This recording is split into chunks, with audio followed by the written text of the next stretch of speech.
The figure that I had that I thought what might be good is my average ticket, and I looked at it yesterday and it was... Sam McGuire, something very serendipitous about your name. You're shit sick of hearing Irish people saying this to you. You were member number 001 into Simplified Sparky, and I think there's a serendipity that in Ireland you win the All-Ireland final. It's the Sam McGuire Cup, and you're a very hard man to get hold of, and you finally made it on. We're going to chat today about your journey into Simplified Sparky before you came on board to where you are now. And we just spoke with Carlos before we started rolling. But Carlos, our good mutual friend, I literally said to Carlos, just when you jumped on and you started implementing and putting stuff into place rapidly, I was like, Sam is fucking on it. You could ask Carlos that as well. Yeah. And I was like, he is on it, and he is going to be a weapon in business. We are literally just a year over from when you entered to where you are now is the journey we're going to cover, and I'm very impressed where you've come to, and yeah, we just want to speak about that. When did you start your apprenticeship? How long are you in the game, and when did you start your electrical business? So yeah, straight out of school, jumped in a van with a one-man operator. Did that for 2 years in the resi space. Halfway through the apprenticeship, I kind of shifted to commercial. I kind of wanted to end up there for the end of my apprenticeship, so I did that. Stayed with that company for a few years. Wasn't the biggest company, but definitely had some big jobs in hospitals and unis and stuff like that. And then kind of made that leap from there to the tier one space, commercial, the data centers, like what you see now. I actually worked with that same company. Yeah, I think we may have crossed paths at that time. Was in a really good job, tier one, until ultimately I left there and started the business. So what year did you actually start the business? We're 2026, mid 2026 now. So when did you actually start? So yeah, it was kind of not a set up and go.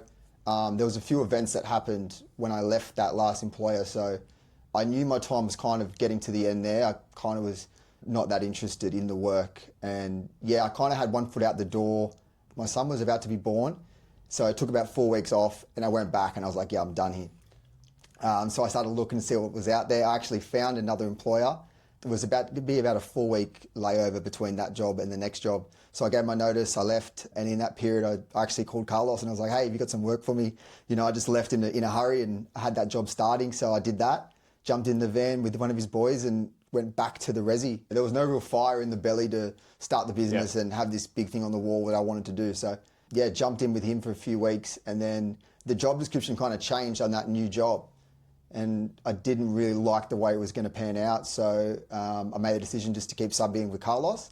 And then ultimately, once I got my confidence back within that, you know, residential space, I was like, yeah, let's do it. Yeah, slowly started building the business, and I think that was 2023. Yep. And yeah, from there, kind of got everything running, and then probably the start of 24 was, when the business was fully running and doing my own work. When you started the business, was there ever like an entrepreneurial streak in you when you were actually younger? Like, did you, I don't know, sell stuff on the side, or was there any like streak of entrepreneurialness in you? Nah, or did you just really go, I just want to start a business, see what happens? Well, I was always around business growing up. My dad's always ran a business. I always felt like I knew a little bit behind what a business would be like to run and operate, but never had that drive in my belly where I knew that was what I was destined to do. But I think once I finally did make that leap, and you know, being in the trade space, like that is ultimately the goal for your career, to start yourself up and hopefully, you know, do some nice work and do some nice things. So that was ultimately the goal that I wanted to get to. It just kind of fell all in place, which was cool. When you started the business, did you have like an idea of how to do things? What were the bumps along the way when you actually first started the business, of like getting your own work? How did that all go, being organised and stuff like that? And then I think that led to you somehow finding my podcast or whatnot. But tell us about the bumpy road. What was it like when you first jumped in the van? You're like, I've got to feed my family now. Yeah, it was a bit surreal. As I said, I was subbing, and then I made that drift out to full-time business only. So that was a good way to do it. And I had no clients, essentially. I had one or two. Along the way through the back end of my apprenticeship, I always had the truck, or the ute, with the toolboxes and tools. So I always did a few jobs here and there. Never did it consistently enough to build up a client base for that repetitive work. It was just something to keep me busy and, you know, not on that same kind of work all the time. But just built the business slowly. I was lucky I had some good people around me regarding direction, what work is good work to do. I never really wanted to go to another construction space. So I kind of knew what I wanted to do. It was just trying to get those clients. And yeah, it was pretty bumpy. Obviously, some weeks you had nothing and some weeks you had a little bit. But yeah, ultimately just kept chipping away and it kind of grew and grew and grew. When you started first, like with pricing and stuff like that, did you like pull a figure out of thin air, or like how did you figure out what you're going to charge and operate that way? Was it through the circle of people or just kind of learning it that way? I think everyone's guilty of it at the start. You know, you don't get taught kind of how to reverse engineer things and you don't know what your outgoings are going to be. So it is quite hard to kind of price that number. So you do need to lean on other people. Hopefully those people will have the same kind of business as you and you will learn out if it's right or wrong pretty quickly. But I was lucky enough that, you know, I had the people around me to make a phone call and I could get some kind of clarity into where the market should be at for some jobs. But then ultimately you learn much, much more when you dive into it and you know your numbers. So yeah, that's kind of how that happened. I think when people start, you listen to somebody and they tell you this much and someone else is charging that much. And I think one of the major things is when somebody is like, oh, you need to charge a lot more. I think it's very daunting, and particularly when you first start your business, you think, oh, I don't need to charge that much at all because my overheads are quite low or whatever. But then when you want to grow and actually make money, have money left over, spend money on marketing, branding, whatever, that's when you realize that you do have to start spending that money. But then I think your journey led to your second child was on the way. And was that the straw that kind of broke the camel's back, that you were like, I need a little bit more help in your electrical business? Yeah, so I think I was probably going for about 6 months at that point. My second child was coming, and I knew that I was obviously lacking that hard push. You know, it was a slow burn, focusing on the service and maintenance, getting those clients. It was a slow burn. There was no big builder feeding me work or anything like that. But it actually happened before that. There was an onboarding call I had. I think it may have been my first website or something similar, you know, where they ask you all those questions just to find out about your business. And the questions were like, you know, what separates you from your competitors? And if there was a client choosing you or someone else, why would they choose you? And I generally had no answer for them. I was stunned. I was like, well, we're all electricians. Sparkies. You know, what do you mean? And I had no answer. And I think as I started going down that rabbit hole, you know, you listen to podcasts on the way home from work, you listen to lots, you're learning a lot, your mind drifts like, okay, maybe I should really look at getting on board with someone and pushing it harder. So yeah, ultimately it was to support my family, and I knew I was at that turning point where I had that core kind of business running. I knew what I wanted to do, but it was more so like, how do I push it quickly? When you came on board, then obviously you go through the modules and stuff, but one of the major things what you spoke about is your target market and your messaging are huge, and the type of work you want to do. On a side note, I spoke to you the other day about construction, and you're currently doing a micro construction job at the moment. I do not like construction. Nothing against construction. There's people that love it. But why do you not like doing construction work? I think because I went through the motions of a long part of my career in commercial, being at that same place for a long time. Once you get a taste of those in and out jobs, 1 day, 2 day jobs, you don't like to be still for too long. So money aside, I just didn't like to be there for that long. Yeah. I've been doing it my whole career and I was finished with that part of my life. So that was the main reason why I didn't like construction. And when I was doing that subbing at the start, you know, I was helping out friends doing it and I enjoyed the work doing it. I'm doing it with them, but ultimately it's not really one of my business as a core, you know, job. Why I hate it the most is I pull a mental handbrake. I remember when I used to do new builds, I'd have the new build for 2 months or whatever, and I would come in rough in. I might have a little bit of a lie-in because it's gonna be there when I rock up. There's gonna be no client dependent on me. You might drive to the job, you'll do a little bit, you'll get complacent, have a longer lunch, and then it will drag into Groundhog Day the next day. I just literally, I need a timeline to get a kick up the ass. With service and maintenance, what you find is like you're against the clock most of the time. 100%. Like you're like, I need to do this. This needs to get knocked out in like 3 hours or 4 hours because I need to get to the next job. And when you have that mentality, it's just like a marine mindset of like, get in, get it done, do it properly, get paid, move on to the next one. I prefer that than not having a deadline. And I literally I didn't make money in construction, A, because I was undercharging, and B, builders didn't want to pay anymore. And C, it was like I just dragged my heels. It was like I had no motivation to get it finished. There was no drive. With this, it's just like I can almost see the dollar signs when I'm working with residential service and maintenance, that like once I finish this, I'm pulling out my phone, tapping, getting paid, moving on to the next one. And I think that's why I personally don't like construction work at all. But with your business, when you jumped on board Simplified Sparky, what were the core systems? We spoke about this before we hit record, but the main thing that everybody sees and is the biggest lever that we all pull is the job management software, which you and I both use, ServiceMate. Anybody can use whatever they want. ServiceMate is one of the most popular ones. It doesn't have everything that everybody wants, but it is like the 80-20. We have the majority of stuff that we need to efficiently run the jobs and make money. So what were the core things inside ServiceMate that you plugged in and just made your coding, your whole business, your systems, everything you deal with a client, how has it made that better? Yeah, because I think it kind of started before you launched the platform itself. We were talking a bit in between, you know, you had like a little micro course set up. Yeah, you're actually one of the guinea pigs on that, yeah. So like that was that course that you'd built just to put out there to people to show your product, and I like lapped that up. I went through it like super quickly. I implemented a lot of it, and yeah, pre that, I didn't have ServiceMate. I was running, you know, Google Calendar and Xero. So you didn't have ServiceMate up until you seen that? Not until I saw that, and that just opened my eyes up because I was actively looking for something, you know, some help at that time.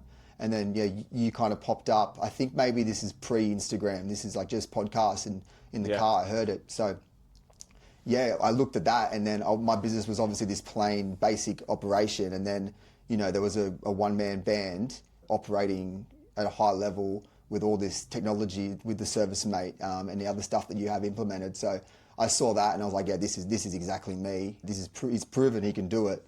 And then I saw that stuff and implemented it, and it just changed everything. Just the ServiceMate, organizing the jobs, you know, the small little 1% things within ServiceMate that when it's set up correctly, you know, client communication, you know, you're not typing half the time. Yeah. You know, it's a couple of clicks and instant responses. So not only to that, yeah, obviously the quoting is a next level compared to a Xero, when that's designed for bookkeeping, not presenting a quote. Yeah, so 100%. Yeah, all that stuff that was just bombarded to me just kind of blew my mind in the sense of like, this is what I can use and implement. So I just ran with it and started it all up. Yeah, you soaked that's what I was saying to Carlos. Like, I knew you were, because you're like, hey, with this template, what you do here? Yeah, I didn't just flick through it. I literally watched it, did it, watched, and then on all of it, really. I heard a quote this week. The gist of it is like, there's no point in watching something if you don't implement it. Like, as in, you can watch all the stuff in the world, and the habit that people have is like, they'll read this motivational book to improve their life, and they'll finish that motivational book and they'll look for the next one, and it's like, what happened to implementing what happened in that book into your life? And then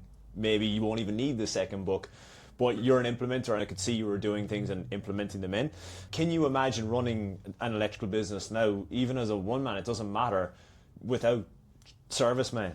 Nah, not at all. I think, you know, we're guilty of relying on technology, and you do rely on it.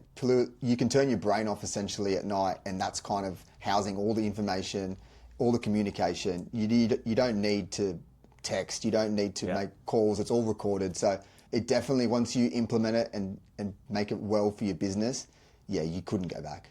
Even little things like the templates and stuff, the quoting, the proposal stuff, how are you finding proposals with the options and all that stuff? I think when I first started implementing it, I wasn't really a fan of it, maybe because it was new and it was a little bit of a learning curve, and there was a few buttons you didn't have to press, and you're just like, oh, this is a bit hard. But I think once you really look at it properly and present it properly, it is a definite game changer.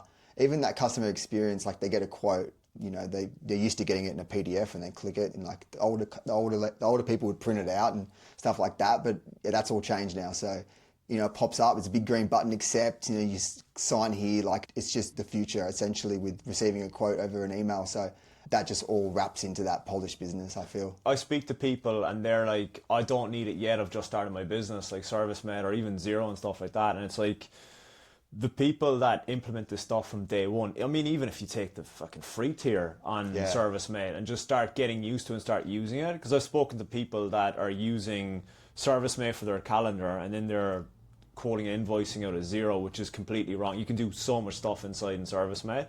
But to the proposals, like I only became a fan of proposals, I think maybe about a year ago. I was actually doing it old school. I was creating 2 different templates or PDFs as options and sending them to the client. But now with proposals and options, like if anybody's watching or listening to this, is like, just go learn proposals and you will make ample money. Just learn about options, learn about multiple choice, and you will make crazy amount of money just by mastering the proposals. But even that touch point, like when you send the quote and you let them know, hey, it's interactive, there'll be some options, you know, there's a big green balloon next to what you choose. People love that. They go, oh great, there's options. It makes their life easier and it removes friction, and the key thing that we want to do from our clients is remove friction. I think it was you actually had a chat with, and we spoke about one of the templates that I think it was something to do with your remote quoting method. And the way you worded something was like, it was demanding. And then I remember telling you to change like 2 or 3 words. You're like, oh yeah, that kind of walks them into it. And it's those little things, it's the little messages, or the way you remove the friction from a client is going to make their life easier. But with electricians, we make clients' life's misery at times, like until you actually remove the friction points. Something you've mastered as well is the famous, which I teach heavily and I push heavily inside in Simplified Sparky, because I believe fully in marketing-based sales, that when you're branded correctly, you're marketed correctly, you will convert better automatically. You don't need to push sleazy sales, do all this kind of shit. And that's where this goes hand in hand with proposals, etc. Even if you're quoting face-to-face, proposals are going to play a part. But you don't need any fancy training, anything like that. It's just basically doing the basic things remotely. How have you found the remote quote method in regards to making money, easier conversions, more time efficiency? Yeah, it's a game changer. It obviously was a part of my business before the program. And I think a lot of people do it, you know, that bare bones. Yeah, here's a text message, here's a price. I didn't do it that way, but I definitely didn't go to every job, or tried not to if it wasn't worth it. Like, you know, the jobs where you don't want to go to. Yeah. But I feel like with the way you teach it, those jobs that you used to go to, you don't go to anymore. You got the confidence and you got the ability to really read those jobs and get your message across to them really professionally. They lap it up, they love it, and yeah, success rates are normally really high, especially if you get in those small cold leads that you use everything you teach and send that quote over. I think the demographic that don't like it the most are probably like the elderly. There's a time and a place. I don't mind going out to a quotation if they're serious and it's like they're ready to go. But it's like what this method does as well as it kind of acts as a qualifier that you'll give them when you get the information, you can quote over it. It will save you time going out there and it will help you convert it a lot better without actually having to physically go out to a job, kick around. We've all been there as Sparkies. I spoke to one of my mates who's a Sparky yesterday about it. He's like, I'm going to go to this job on the way home. He wants this and this done. And it was one of those jobs, you know, when you get to the front door, it's a shithole. They open the door and it's a shithole inside as well. Yeah. And then you're just like, you take the first step inside the door and like the guy's like, so I'm after the cheapest possible solutions to get this place up to stand. You literally take that first step and you're in your head going like, I don't want to fucking... Should have gone straight home. You literally just like, you almost slip back out the door and just like shut the door. Yeah, we've all been there. You persist with it and you will waste 20 minutes to half an hour of just walk around the house, and he's just like, so what do you reckon's the most cost effective way to do these lights or whatever? Or like, do you know the cheaper PowerPoint? And you're just like, what am I doing here? So with the likes of the remote quote system, I think that acts as I like to call it a hurdles, because I know a lot of you in the mentorship are just like, do you like deal with bad clients? I still get shit clients coming into my business and they either go through the phone admin or they'll come online with the online admin. They'll make their way to me, and then they'll be asked almost as qualifiers to do specific things. They don't make it over that hurdle, because if they're a tire kicker, they won't actually do the work. So then they fall down, and I therefore don't deal with bad clients. I would say 90% of my clients are actually A grade, and it's because they've gone through my process and my whole system that they've made it to the end. They've looked for reviews, they want quality, they're not pushed that much on price. And I think doing this remotely as well, it saves so much time and efficiency. But I think the best thing is it also disqualifies people, and disqualifying people is as important as qualifying people in. You told me before we got on, your average ticket, which is your average job value right now, is sitting at about $1,800 per job, which is crazy. And as I said to you, is like, that is fucking so far up there as well. There's still even more improvement. You could fit more into the day, but you're just like, something I speak about as well is the floor number of I've met my quota for the day. I'm happy. Yeah. I don't have to go, like, I don't have to like cram 6 jobs into that day, because you know exactly what you're charging, what you want to make. And when you do make that, you're just like, you know, you could work till from 8 a.m. to 11 a.m. one day and make $1,800. You're like, I'm going home, spend time with my kids or whatever you want to do. Yeah, not even just like on the day, like on the month. Like I feel there's room in the month. Yeah. Like obviously I've only been operating for, you know, a couple of years now, so it is hard to perfect that scheduling and timing and slotting those jobs in with the big ones. That's where I feel like there's room to improve on that side of things, really maximizing the day. But yeah, it's going really well in regards to getting those good jobs. You said to me as well, you kind of dabble between working 4 to 5 days. Yeah. And you reckon you probably make more money now working 4 days than you used to previously work 5 days. Yeah. So I think with everything that we've been through in the program, and obviously me learning as well, like on the tools, it definitely changed my perception on the week and the month. But going back to that day, my second child came, and that time slot that I'd have, and probably a lot of guys would use, is that like, you know, the 3 to 4 to 5 o'clock kind of period where you get a bit of admin done, and we both know like the service space, it is quite demanding. Back to back with clients over email, you know, it does take time. So I kind of made that decision because I didn't have that time to do that with the second child, to just book that 4 hours in on the Wednesday. And it was great. I could get some quotes that I kind of been preparing in the behind the scenes out really early, and then do that back and forth with clients. The flow just keeps going with conversation. They're either at work or they're up and about. They're not with kids at night or their partner or whatever. So yeah, I definitely saw a big jump in success rate and response rate. And then obviously from their point of view, it's highly professional, you know, emailing during the day. And they would appreciate that as well, because there's nothing worse than communicating at night. I mean, we all do it to a certain extent, but I think when, you know, you're sending a large quote out and it's a serious job for them and a lot of time and effort's gone into it, they probably appreciate it that it's coming across during the day and quite professional. The emails being sent at like midnight and stuff like that, it's not a good look for a company. That's like, you know, usually a company is like, you know, 9 to 5 or whatever, maybe 9 to 6. But if you're sending emails off in quotations at like 11 p.m, it's a bit, there's something about it that doesn't sit professionally. It's kind of like, it screams one man, Joe Blow in a truck just pinging emails and quotes off that time. Yeah. You can, well, if you're using ServiceMate, you have to send it at that time. But if you're sending an email off Gmail, you can actually set a filter in that you can send it the next morning. If anybody is listening, just as a tip, that you can actually filter that it sends. I sometimes do that with my accountant, that I'm like, I don't want to actually ping him at 10 p.m. I'll go in, do the drop down filter, and then just send it at like whatever, 8:07 or something like that, where it's a normal time. Another thing you implemented is the email marketing system, and you just did the OG email of the job is done, and you already seen success rates from that email of people reaching back out to you. Even though it's an automated message, it seems like it is you just touching base.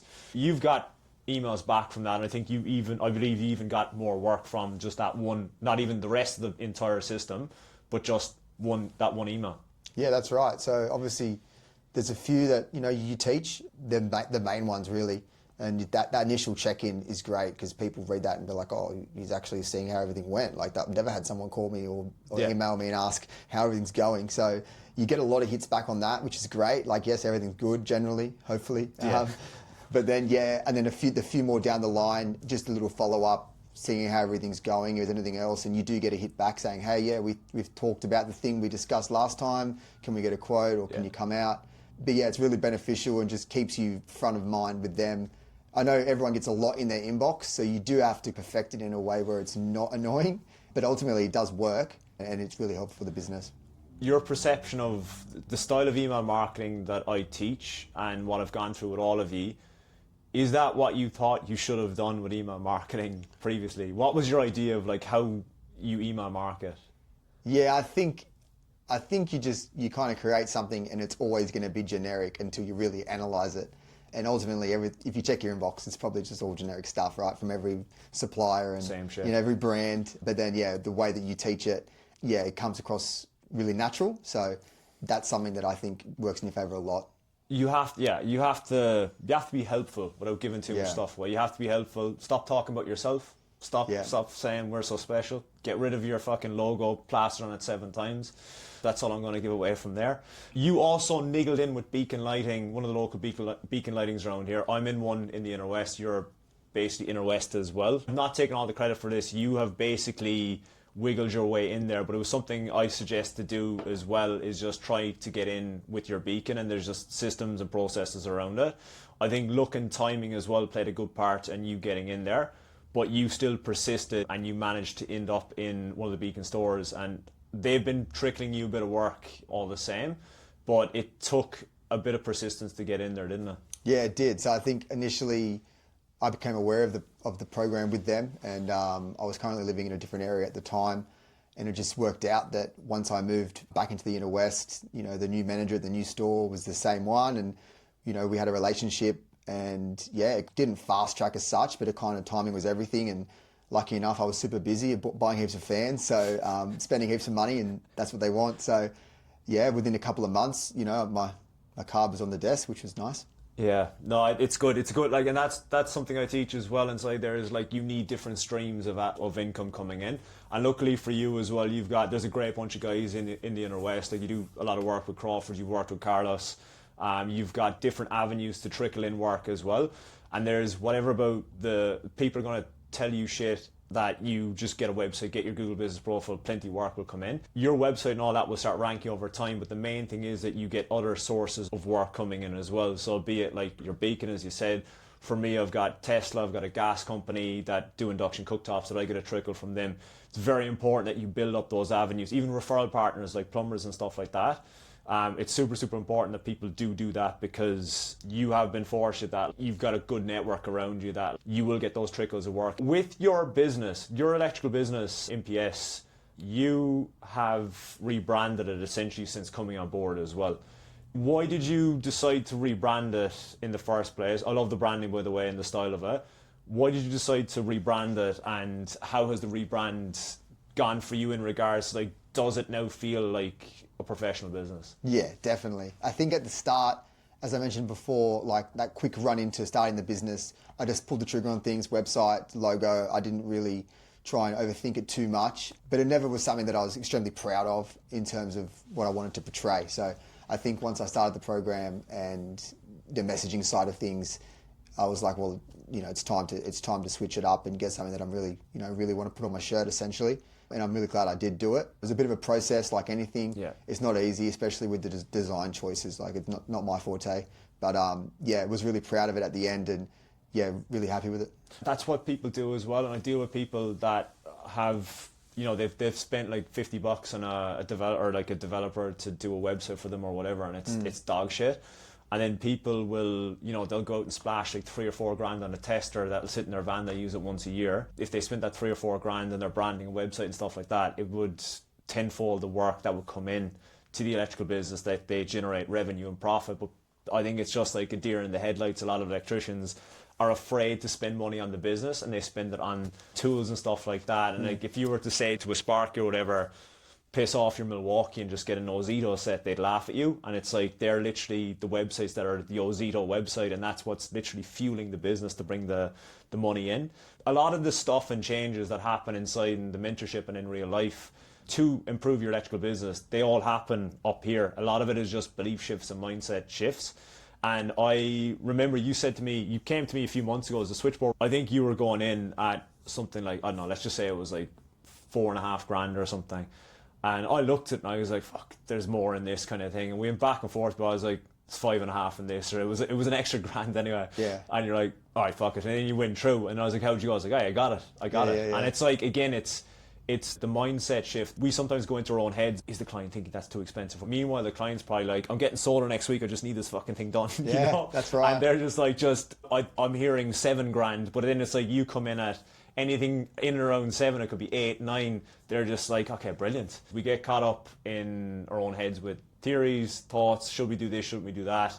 Imposter syndrome kicks in, that like maybe we shouldn't be charging this much. Once you know your pricing, your structure, like how your business operates, and you confidently deliver the quotes and proposals and stuff, you will undoubtedly get them through the line. Confidence is key when it comes to knowing your price, that you go over there, you present your quote, or you do it online, or you do it in person, and you have belief in your price because you've calculated it all, there's no doubt that you're going to have a lot more success rate with the conversions. If somebody's on the fence about joining Simplified Sparky, what would you say to them? Someone that's struggling in business and is like, oh, is this another scam? Yeah, I think there's heaps of coaching out there. Ultimately, find the one that you think that you can connect with the most first and foremost. And if that is Simplified Sparky, just give it a go. There's heaps of content right off the bat. You can implement straight away like I did myself, and you see the changes, not overnight, but you will see changes, and it is really helpful. Well, no, that's right, because it's not for everybody. This Simplified Sparky isn't for everybody, and I'm like proud to say that. Like I preach being niche, and it's like I specifically deal with a specific clientele of electricians, and there's loads of others out there. If people don't come work with me, I just hope they go with somebody else, so the industry and the standard rises up. But Sam, thanks so much for coming on. Excellent.